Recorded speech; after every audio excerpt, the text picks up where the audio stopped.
Apparently, a number of parents, educators, and coaches are willing to cheat their kids' way into college. Let's be clear. The problem revealed by this scandal is systemic. For the Colson Center, I'm John Stonestreet. This is Breakpoint. On Tuesday, the Justice Department announced the indictment of 50 people, including a pair of well-known actresses, for their participation in a series of schemes to get their kids admitted to elite colleges and universities. According to one of the FBI agents involved, what's been uncovered is, quote, a sham that strikes at the core of the college admissions process. But for many Americans, the indictments only underscored how different life looks for the wealthy. After all, even if they wanted to, not everyone could afford to participate in these costly shenanigans. Parents paid up to $75,000 for someone to take the ACT or SAT for their kids, or in some cases, to bribe test administrators to correct answers after tests were taken. The Edge College and Career Network provided these crooked services and then funneled funds through a charity called the Key Worldwide Foundation. By covering their tracks, many students had no idea that they didn't get the score they thought they got. And what if, in the hyper-competitive world of elite college admissions, acing standardized tests wasn't enough?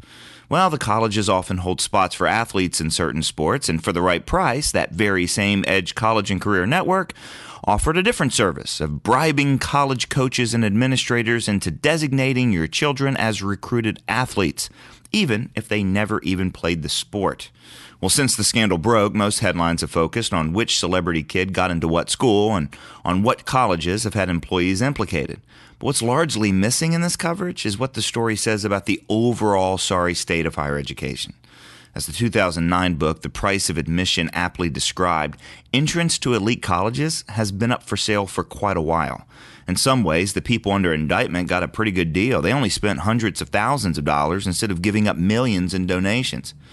But still, the rotten higher education, especially at the elite level, goes far beyond the often corrupt admissions process. The very idea of education itself is fundamentally misunderstood. T.S. Eliot wrote about this a few generations ago in an essay called Modern Education and the Classics. In it, he identified, even then, a crisis of education that largely resulted from a kind of utilitarianism that dominated the university, what Eliot called getting on. The individual wants more education, he wrote, not as an aid to the acquisition of wisdom, but in order to get on. The nation wants more in order to get the better of other nations. The class wants it to get the better of other classes, or at least hold its own against them. Well, today, getting on is the only reason many universities even exist. We tell students to go to college so they can get a job, so they can make money, so they can buy stuff, so they can retire, so they can die. There's no ultimate why involved.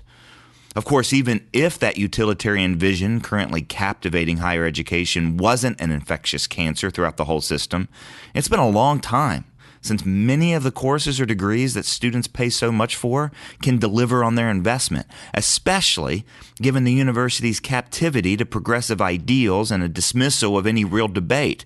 Often, students graduate today unhireable. Even so, what's missing is a bigger vision of why we learn, why we stretch our minds, why we explore the unknown, why we sharpen our skills. That's what happens when the goal is to get a credential, not to become a better person. Or as one Duke University student put it, as quoted by Steve Garber in his book, The Fabric of Faithfulness, we've got no idea what it is that we want by the time somebody graduates.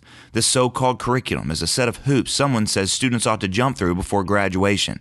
No one seems to be asking, how do people become good people? Now, all of this means that Christian colleges have an incredible opportunity to offer a meaningful alternative, given that they don't, as too many already have, fall into the utilitarian trap themselves. Christianity's robust vision of what it means to be human, grounded in the idea of our being made in the image of God, has been the most powerful force in history driving the educational impulse and educational innovation. And it can do so again, without bribes and without indictments. Now, you might remember that Breakpoint's offer for this month is scientist John Lennox's outstanding book, Can Science Explain Everything?